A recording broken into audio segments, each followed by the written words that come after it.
¿Cuál es la providencia de Dios encerrada en el mensaje de la cruz? ¿Quién es Dios? ¿Por qué creó el cielo y la tierra? ¿Por qué plantó el árbol de la ciencia del bien y del mal en el huerto del Edén? ¿Quién es Jesucristo y por qué Él es el único Salvador de la humanidad?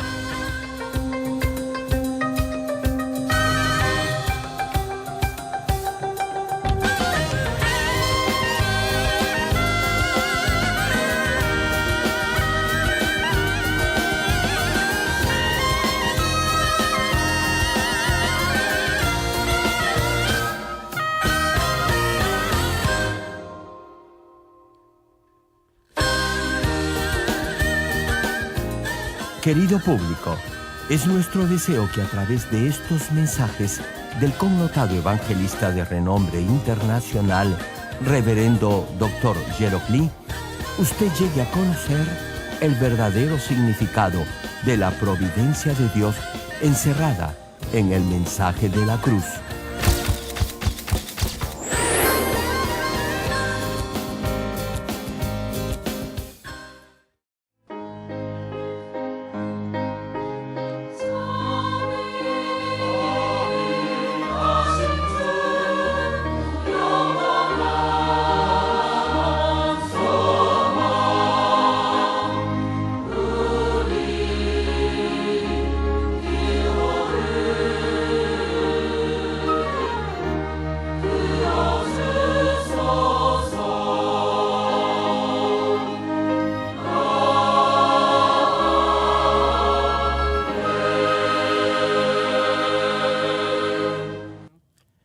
El pasaje bíblico de hoy, Juan capítulo 19, versículos 26 y 27. Cuando vio Jesús a su madre y al discípulo a quien él amaba, que estaba presente, dijo a su madre: «Mujer, he ahí a tu hijo». Después dijo al discípulo: «He ahí tu madre». Y desde aquella hora el discípulo la recibió en su casa. Mateo capítulo 27, versículo 46. Cerca de la hora novena, Jesús clamó a gran voz, diciendo: «Elí, Elí, lama sabactani». Esto es: Dios mío, ¿por qué me has desamparado?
Amados hermanos en Cristo y miembros de las más de 10.000 iglesias en Corea y alrededor del mundo que están presenciando este servicio a través del satélite, del Internet, de la televisión de señal abierta o de cable, o que lo están escuchando por cintas de audio, por la radio o por cualquier otro medio de comunicación en el mundo entero. Hoy, antes de empezar la prédica, permítanme contarles una vieja historia. Había una vez una ranita mamá y su hijo. Este hijo era tan desobediente que siempre hacía lo opuesto a lo que su mamá le decía. Hermanos, si están viviendo esta clase de vida cristiana, espero que ahora mismo se arrepientan. Hay algunos que, si Dios les dice que deben ir al este, van al oeste. Y si les dice que deben ir al sur, van al norte. Si Dios les dice que no hagan algo, lo hacen. Si les dice que rechacen algo, no lo hacen. Y si les dice que cumplan con algo, no lo cumplen. Siento mucho decirles esto, pero era necesario. Volviendo a la ranita. Si la mamá ranita le decía a su hijo que hiciera algo, él no lo hacía. Si le decía que no hiciera algo, lo hacía. Si le decía que fuera al este, iba al oeste. Debido a su hijo, la vida de la mamá ranita era cada vez más difícil. Finalmente, le llegó el momento de morir y en su cama le dijo a su hijo su último deseo. Le dijo: no hagas mi tumba al lado de la colina, sino junto al río. Si la enterraba junto al río, la tumba iba a ser arrasada durante la estación de lluvias. Pero como el hijo siempre hacía lo contrario, ella pensó que ahora también lo iba a hacer así. Y por eso le dijo que hiciera su tumba cerca del río y no en la colina.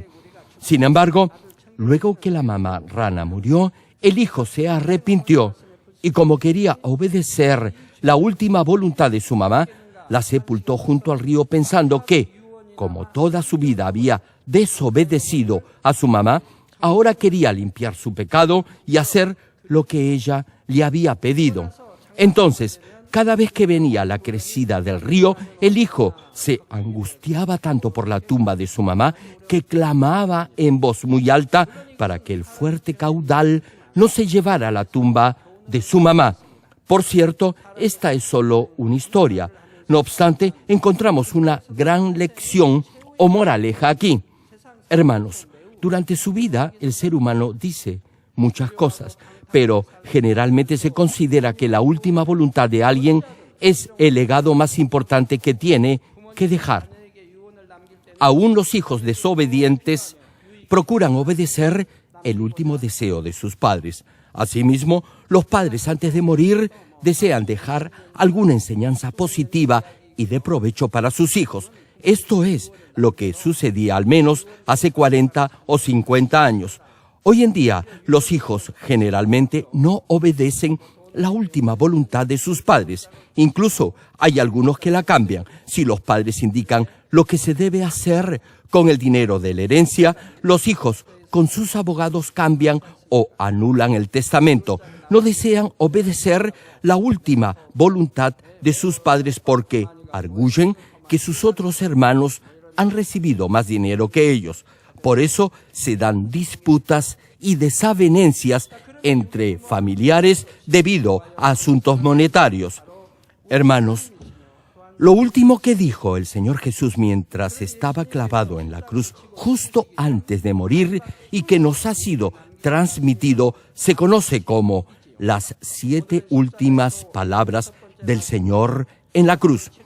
Esta es la prédica número 16 de la serie El mensaje de la cruz. Y hoy les compartiré la tercera de estas 7 últimas palabras pronunciadas por el Señor. Espero que, a través de este mensaje, pueda grabar en su corazón cada una de estas declaraciones. Oro en el nombre del Señor para que, al hacerlo, pueda siempre recordar el amor del Señor Jesús, quien dio su vida por usted. Amados hermanos en Cristo, la tercera de estas últimas 7 declaraciones la encontramos en Juan, capítulo 19, versículos 26 y 27. Y dice así: cuando vio Jesús a su madre y al discípulo a quien él amaba, que estaba presente, dijo a su madre: mujer, he ahí a tu hijo. Después dijo al discípulo: he ahí tu madre. Y desde aquella hora el discípulo la recibió en su casa. Hermano, aquí cuando el Señor dijo: mujer, he ahí a tu hijo, hijo, no se refiere al Señor Jesús, sino al apóstol Juan, quien estaba al lado de María. El Señor le estaba diciendo a María que desde ese momento considerara a Juan como su propio hijo. Luego Jesús le dijo a Juan: he ahí tu madre. Desde ese instante, Juan llevó a María a su casa y la sirvió como si fuese su propia madre.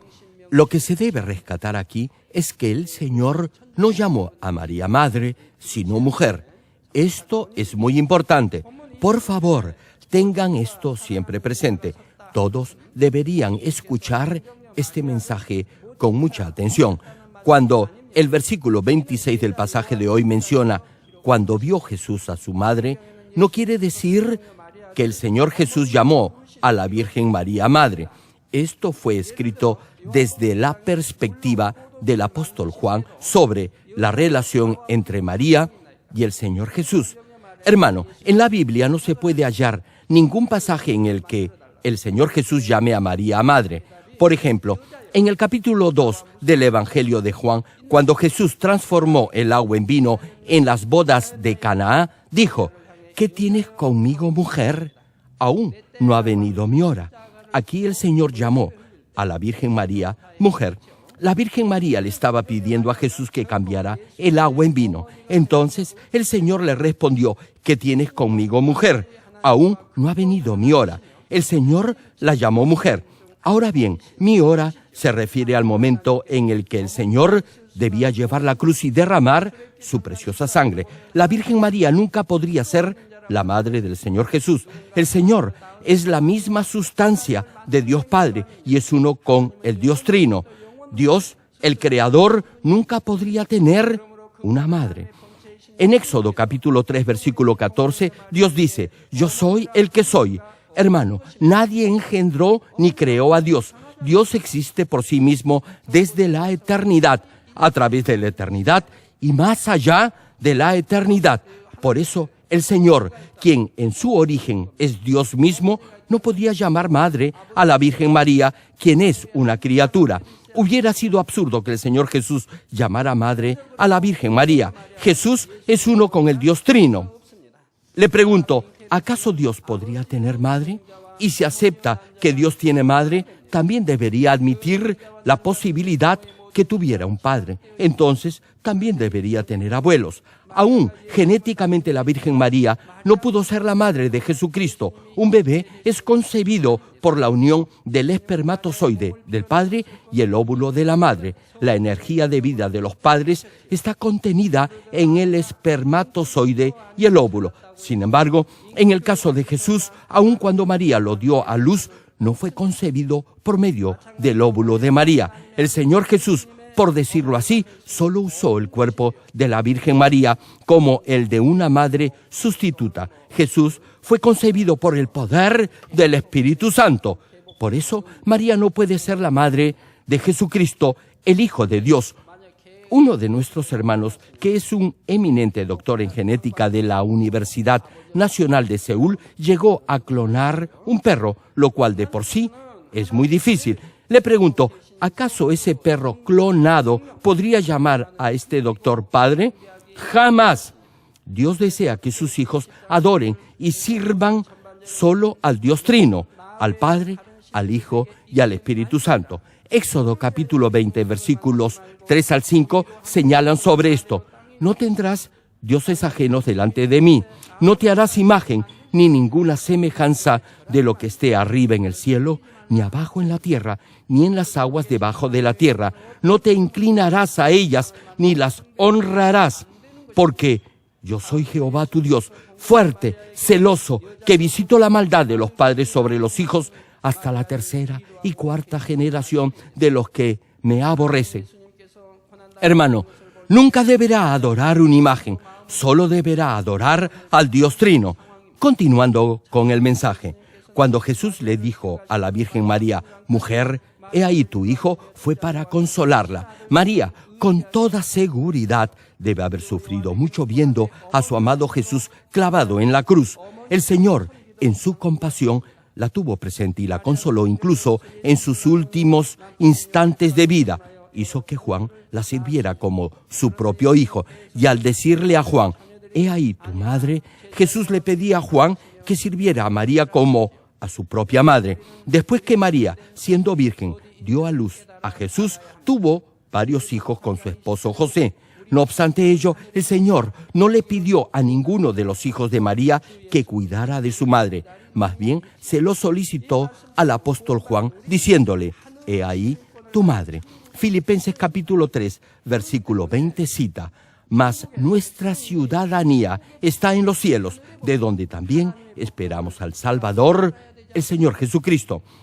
Hermano, en este pasaje Dios menciona el verdadero lugar al que pertenece. Como ya he dicho, los que son salvos son ciudadanos del reino celestial y debido a ello deberán obedecer sus leyes, que son las leyes de Dios. Hermanos, ustedes son ciudadanos de un determinado país. Por lo tanto, deben obedecer las leyes de ese país. Pero si va a otra nación, deberán igualmente obedecer las leyes de esa nación. Pero ahora su ciudadanía es del reino de los cielos. Por ello, deberán obedecer las leyes del cielo, es decir, la ley de Dios. Cuando acepta al Señor como su Salvador, su nombre es escrito en el libro de la vida en el cielo, al igual que cuando inscribe el nacimiento de un bebé en la oficina de gobierno o en la municipalidad de su localidad. En el momento en que recibe el Espíritu Santo, se registra en el cielo que aceptó al Señor y recibió el Espíritu Santo a tal hora, de tal día, de tal mes, de tal año, etc.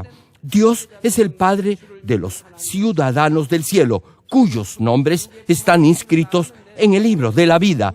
Los verdaderos hermanos de los ciudadanos del reino de los cielos son los hijos de Dios, quienes creen en el Señor.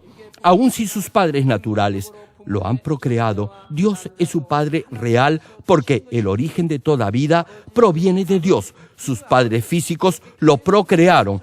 Sin embargo, Dios ha dado aún las semillas de vida al ser humano, es decir, el espermatozoide y el óvulo. Si retrocede hasta sus ancestros paternos, el padre de todos es Adán. Realmente, yo no puedo entender a los que se aferran tanto a sus genealogías familiares, a los que se enorgullecen por pertenecer a tal o cual familia. En todo país existen apellidos de familias antiguas o nobles. Ahora bien, si continúa yendo hacia atrás en el tiempo, encontrará que todo pariente también tuvo sus antepasados, tuvo padres y abuelos, y si prosigue, hallará que todos son descendientes de Adán. Al final de cuentas, todos somos hermanos y hermanas. No sé por qué tanta gente se preocupa tanto acerca del apellido de su familia. Todos tenemos un mismo origen. Por eso, desde la inauguración de esta iglesia, nunca he puesto atención a los apellidos ni a las genealogías de las familias, porque sé el significado espiritual de esto. El antepasado de todos es Adán, y la vida de Adán, quien es el origen de la humanidad, vino de Dios.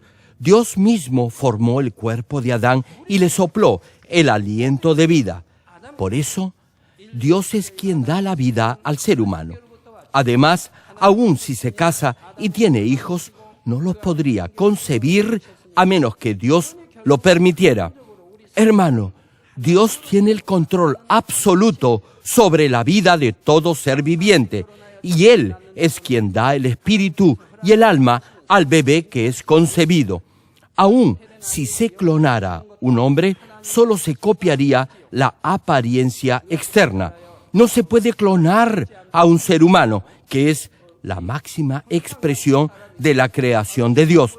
Y aun si lo pudieran hacer, solo podrían copiar la forma externa, pero jamás el interior espiritual ni su parte almática. Ese clon no sería diferente a un animal que no tiene espíritu.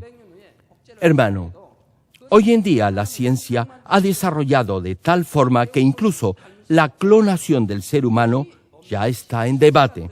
Sin embargo, al margen del desarrollo de la tecnología, el hombre nunca podrá crear el espíritu y el alma de un ser humano. Jamás podrá hacerse. Incluso si se llega a clonar la forma de un hombre, es decir, su cuerpo, Dios no le dará el espíritu.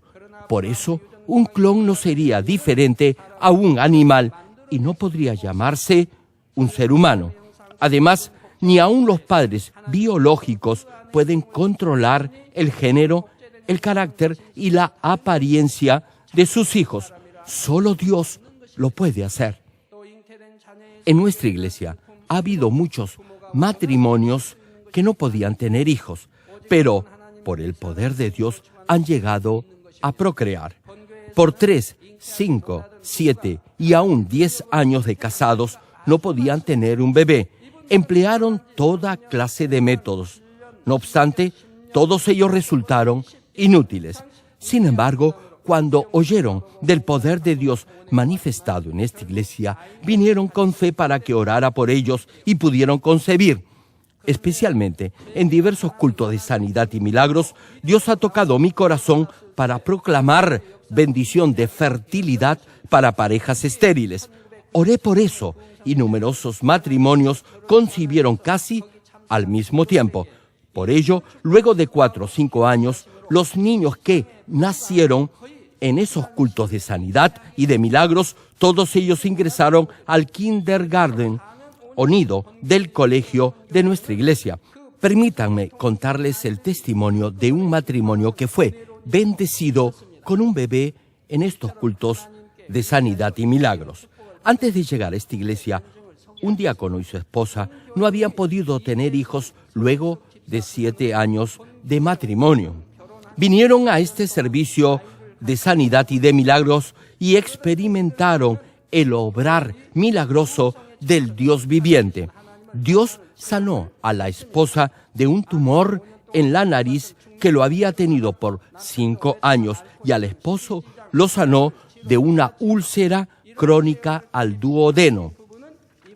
A través de esta experiencia de sanidad, su fe aumentó.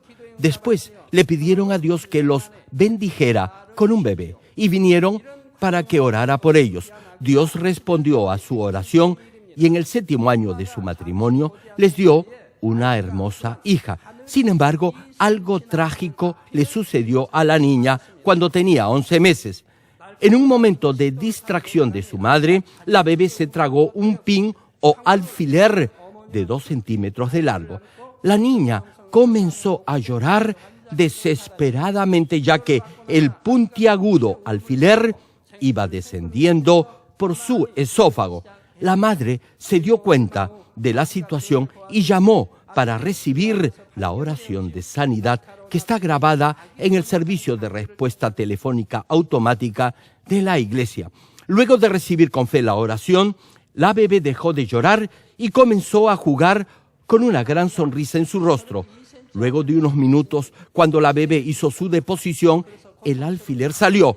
Dios la protegió totalmente mientras el alfiler estaba saliendo a través de sus delicados intestinos.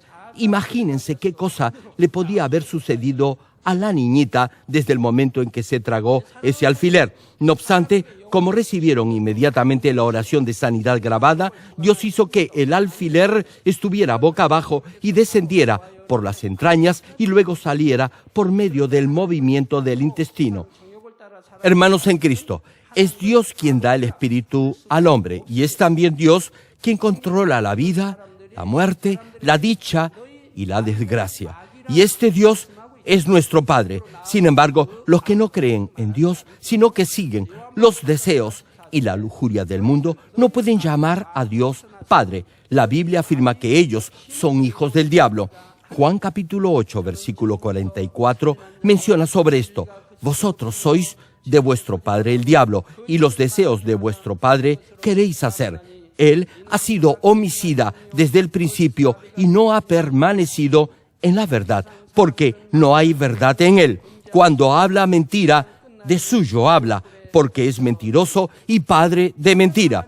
Hermanos, la gente vive cediendo a las tentaciones del diablo y al final de su vida irán al fuego eterno del infierno. Por el contrario, los creyentes, quienes pueden con todo derecho llamar a Dios Padre, irán para vivir por toda la eternidad al reino de los cielos. Una familia de sangre podrá permanecer junta para siempre en el cielo solamente si todos creen en el Señor como su Salvador.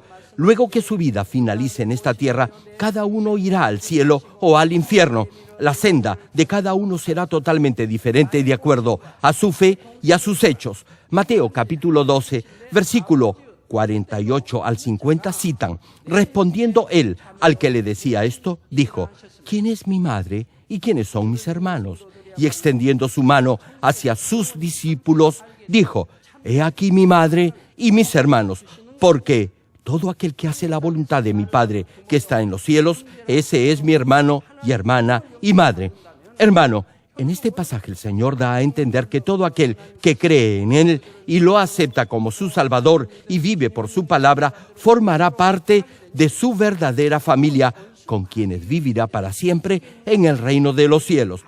Por eso, si sus familiares terrenales no aceptan al Señor, irán al infierno, pero los que lo reciban como Salvador irán al reino de los cielos. El infierno está bajo el dominio de Satanás y del diablo.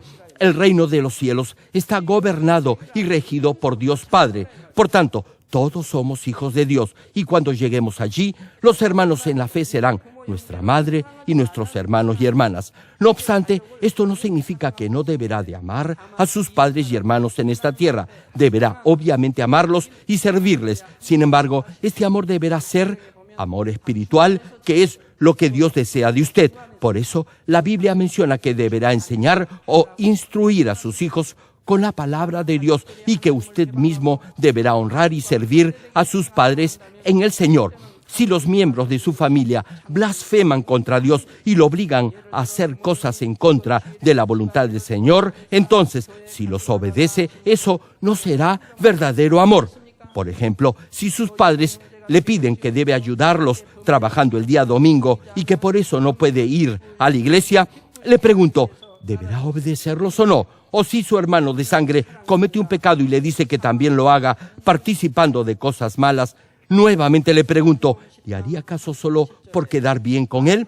Hermano, ese no es amor, más bien es el camino que los llevará al infierno. Por eso, Mateo capítulo 10, versículo 37 señala: el que ama a padre o madre más que a mí, no es digno de mí. El que ama a hijo o hija más que a mí, no es digno de mí. Hermano, deberá, por cierto, amar a su familia carnal, pero deberá amarlos, honrarlos y servirles de acuerdo a la palabra de Dios. Si aman y sirven en el Señor, sabrán que primero es nuestro Dios y Padre, luego el Señor y después el Espíritu Santo. En la iglesia también hay un orden. Está el pastor, los copastores, los ancianos, los consejeros, los líderes, diáconos, etc. Servimos y honramos a otros de acuerdo al orden del reino espiritual. Como les decía, si ama a sus padres y a su familia, deberá evangelizarlos para que sean salvos y vayan al reino de los cielos. Su familia deberá ser una verdadera familia que viva para siempre en el cielo. Retomando la prédica, en esta tercera declaración de las 7 últimas palabras que dijo en la cruz el Señor Jesús, está contenido el amor del Señor, quien deseaba consolar el afligido corazón de María. Además, da a entender que los que son salvos pertenecen al reino de los cielos y que su verdadera familia la constituye sus hermanos en la fe. En este punto, deseo enfatizar una cosa. Luego que acepta al Señor, cuando comprende y cree que Dios es su Padre, ya no llamará a Dios solo Dios, sino Dios Padre. Sin embargo, si aquellos que supuestamente tienen fe cometen las obras de la carne, esto es, pecan de hecho, sabiendo que lo que hacen es pecado y que los llevará al infierno, a Dios no le agradará que los llamen Padre. Los que se supone son hijos de Dios estarán cometiendo las obras del diablo y estarán sirviendo a Satanás. No obstante ello, si aún así llaman a Dios Padre, eso avergonzará a Dios. Por eso, en ese caso, jamás deberán llamar a Dios Padre. Asimismo, cuando den consejería a un nuevo creyente o a alguien que está en el primer o en el segundo nivel de fe, no deberá decirles que llamen a Dios Padre. Aún no tienen la fe suficiente ni están firmes en la palabra para hacerlo, por lo que no podrán invocar de esa forma tan familiar y cercana a Dios llamándolo Padre. Deberán orar llamándolo solo Dios. Si todavía cometen pecados, no deberán llamarlo Padre. Gradualmente y en la medida en que se vayan despojando del pecado y vivan conforme a la palabra, sentirán que deben llamar a Dios Padre. Si viven pecando, Dios jamás los aceptará como hijos suyos. Y si aún así se atreven a llamar a Dios Padre, eso entristecerá el corazón de Dios.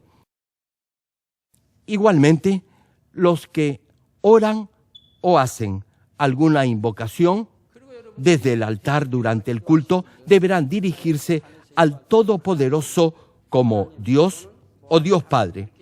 Cuando oran en representación de toda la congregación, en donde se incluyen a los nuevos creyentes, podrán llamar a Dios Dios Padre. Pero si están orando en forma personal y viven una vida correcta de acuerdo a la palabra, podrán llamar a Dios Padre o Abba Padre. Yo, por ejemplo, cuando oro o medito a solas, jamás digo Dios, únicamente lo llamo Padre o Abba Padre. Si le digo Dios, me sentiría muy distante de Él. Retomando el mensaje, la cuarta de las 7 últimas declaraciones que Jesús hizo en la cruz la encontramos en Mateo capítulo 27, versículo 46, y cita la Escritura. Cerca de la hora novena, Jesús clamó a gran voz, diciendo, Elí, Elí, lama sabactani. Esto es, Dios mío, ¿por qué me has desamparado? En los 4 evangelios, el Señor nunca se dirigió a Dios llamándolo solo Dios, siempre lo llamó Padre. Incluso cuando enseñaba a sus discípulos, lo llamaba Padre. Sin embargo, tan solo en este pasaje, el Señor dice, Dios mío, ¿por qué me has desamparado? Marcos capítulo 15, versículo 25, señala, era la hora tercera cuando le crucificaron. La hora tercera es cerca de las 9 de la mañana, es decir, cuando se menciona cerca de la hora novena, esto quiere decir que el Señor Jesús estuvo clavado en la cruz, sufriendo ese terrible dolor por 6 largas horas. Algunos malinterpretan estas palabras del Señor cuando dice, ¿por qué me has desamparado? Y afirman que el Señor Jesús estaba manifestando su resentimiento contra Dios debido al gran dolor que padecía. No obstante, el Señor no clamó por enfado ni dolor. Jesús sabía lo que le iba a suceder incluso antes de venir a este mundo y sabía también del dolor que iba a padecer en la cruz. Aún así, Él voluntariamente escogió el camino de la cruz para cumplir la providencia de Dios. El Señor nunca se habría lamentado ante Dios justo cuando todo el sufrimiento iba a terminar. Estas palabras no contienen ningún resentimiento ni lamento, sino que tienen un importante significado espiritual. Cuando Jesús dijo esto, clamó en voz alta. De hecho, el Señor no tenía la suficiente fuerza para clamar en voz alta. Él había sido interrogado y maltratado toda la noche y, además, había sido brutalmente azotado. Había cargado la pesada cruz y subido al Gólgota, cayendo en el trayecto muchas veces. En esas condiciones fue crucificado y permaneció clavado en esa cruz por 6 horas, desangrándose totalmente. Por eso le era incluso difícil pronunciar una sola palabra, aún en voz muy baja. Pero en ese crucial momento clamó en voz alta. Fue para que todos entendieran su significado. Jesús quería que todos lo oyeran y comprendieran por qué Dios lo tenía que abandonar y por qué tenía que ser crucificado de forma tan cruel. La pregunta es, ¿por qué tuvo Dios que abandonar a Jesús mientras estaba siendo crucificado? Fue porque Él se hizo pecado por todos los seres humanos pecadores. Fue para redimirlos de todos sus pecados. Todos estaban destinados a ser desamparados por Dios debido a la maldición de la ley. Pero el Señor Jesús llevó toda esa maldición y por eso Dios tuvo que desampararlo. Hermano, el Señor Jesucristo murió por usted y por mí. Murió para salvarlo del infierno y llevarlo al reino de los cielos. Como el Señor anhelaba que todos entendieran este significado espiritual, clamó en voz alta con todas sus fuerzas.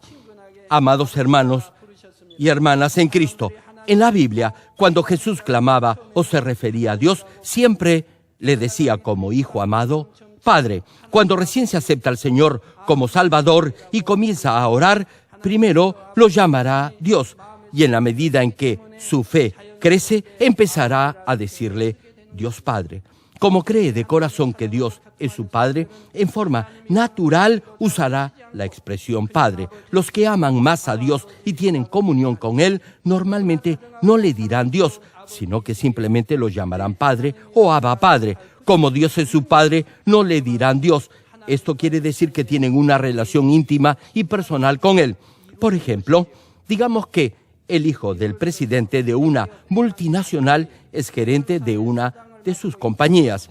Entonces, en las ceremonias o reuniones oficiales, este hijo se dirigirá a su padre como Señor, pero en privado podrá llamarlo padre o incluso con más familiaridad, papá.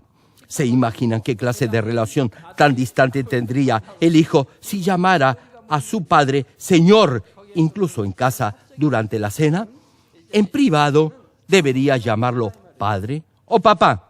Si llama a su padre Señor, incluso en privado, la relación entre padre e hijo sería más bien una relación totalmente formal y no familiar. Sucede lo mismo cuando los creyentes se relacionan con Dios. Aquellos hijos que aman a Dios y tienen comunión con Él, cuando oran, los llamarán con toda confianza Padre. Sin embargo, si oran formalmente en el culto, servicio o en alguna reunión oficial, como están representando a todos los asistentes que tienen diferentes niveles de fe, lo más apropiado será decir Dios o Dios Padre. El Señor siempre compartió como hijo momentos de profundo amor con Dios Padre y cuando oraba siempre lo llamaba Padre. No obstante, en la Escritura de hoy, el Señor específicamente lo llama Dios mío. Tal vez se pregunte, ¿por qué? ¿Cuál es la razón? Es porque Jesús estaba dirigiéndose a Dios en lugar del pecador que estaba bajo maldición. El Señor fue clavado en la cruz como un vil pecador, llevando Él toda la maldición de la humanidad. Un pecador no se atrevería a llamar al Dios Santo Padre. Si no está viviendo en la luz, sino en el pecado, no podrá llamar a Dios Padre. En especial, los que ya tienen cierto nivel de fe y cometen las obras de la carne que conducen a la muerte, no deberían dirigirse a Dios como Padre. Por eso, en esta particular situación donde el Señor estaba siendo crucificado en sustitución de los pecadores, no llamó a Dios Padre, sino solo Dios. Sucede lo mismo con ustedes. Si declaran tener fe, pero aún viven en el pecado, no pueden orar como hijos de Dios. Por eso, la Biblia dice que si su corazón no lo condena, recibirá la respuesta a todo lo que le pida. Si ni siquiera vive de acuerdo a la voluntad de Dios, sino que vive cediendo a la tentación, no podrá llamar a Dios Padre. El Señor Jesús fue rechazado en lugar de todos los pecadores, a pesar que es Hijo de Dios y que no tenía mancha ni pecado. En ese momento no podía llamar a Dios Padre, para que comprendiera por qué renunció a toda su gloria en los cielos y por qué Dios lo abandonó como un pecador. El Señor estaba clamando en voz alta con todas sus fuerzas. Imagínese al Señor Jesús hablándole desde la cruz, preguntándole a usted si sabe por qué Dios lo ha desamparado. Y le dice que Dios lo ha abandonado porque lo ama a usted de tal manera que quiso pagar en su lugar la pena por todos sus pecados y así liberarlo de todos ellos. A través de esta palabra el Señor desea que todos entiendan por qué Dios lo desamparó. El Señor clamó en voz alta porque muchos están yendo al infierno a pesar que Dios dio a su único Hijo por todos los pecadores. Clamó fuerte porque quería que todos supieran la razón por la que estaba siendo crucificado y que así lo aceptaran como su Salvador y alcanzaran la vida eterna en el cielo. Termino el mensaje. Amados hermanos en Cristo y estimado público, hoy les he compartido la tercera y la cuarta palabra de las últimas 7 declaraciones que el Señor Jesucristo pronunció en la cruz.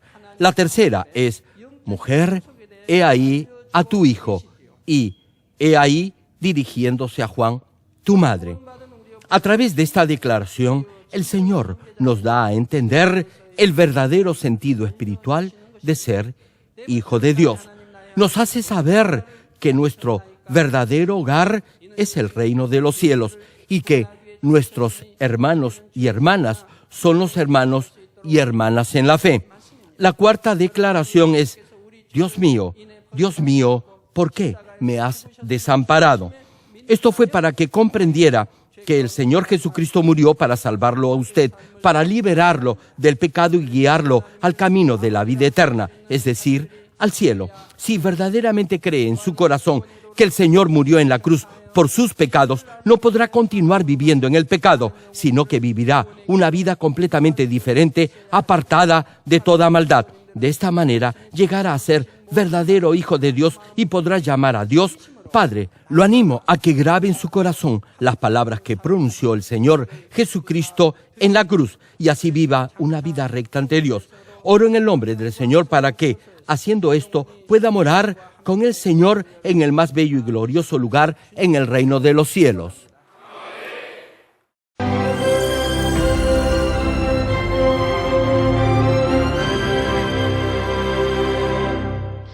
Aleluya, Dios Todopoderoso de amor, pon tu mano sobre todos los hermanos y hermanas y sobre todos los miembros de nuestras iglesias en el mundo entero que están recibiendo con fe esta oración que trasciende el tiempo y el espacio a través del satélite, la televisión, el internet o que le están escuchando por radio o por cintas de audio en todo el mundo.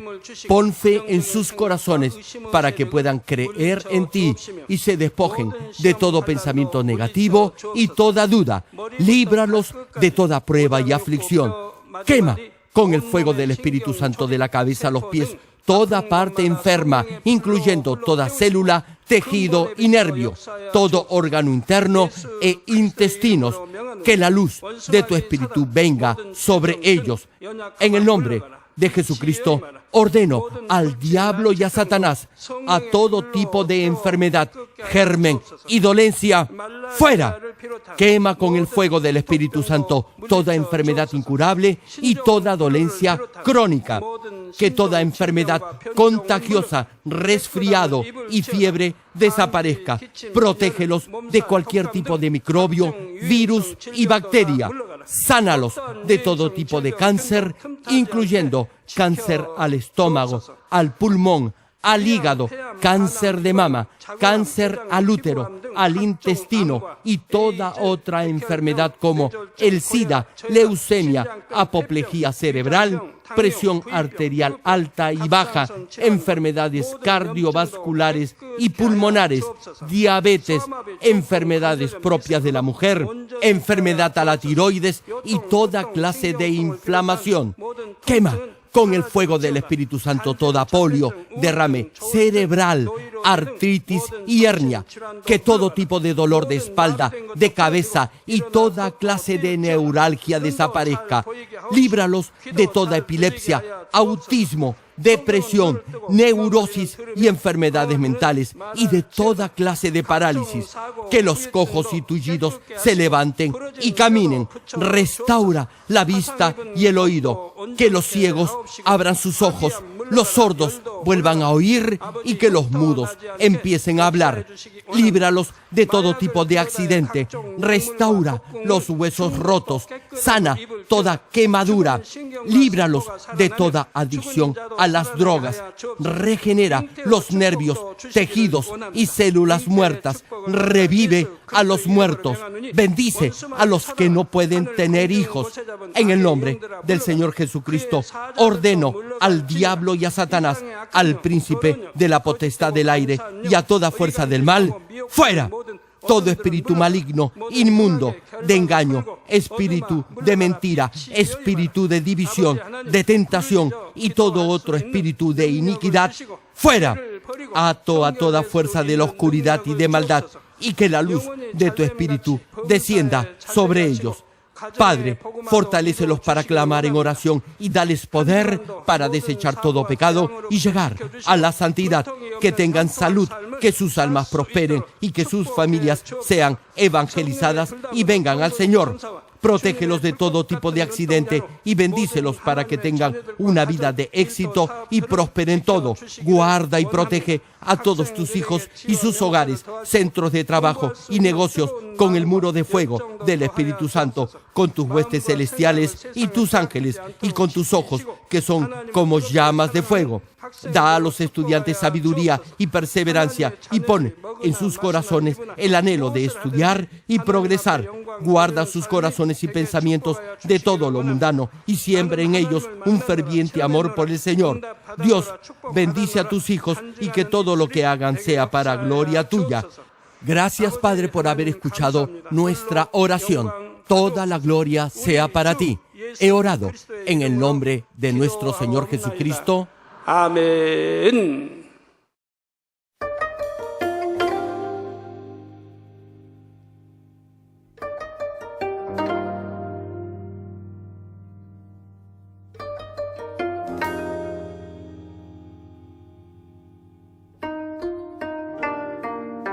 Querido público, es nuestro deseo que a través de estos mensajes del connotado evangelista de renombre internacional, Reverendo Dr. Gerald Lee, usted llegue a conocer el verdadero significado de la providencia de Dios encerrada en el mensaje de la cruz.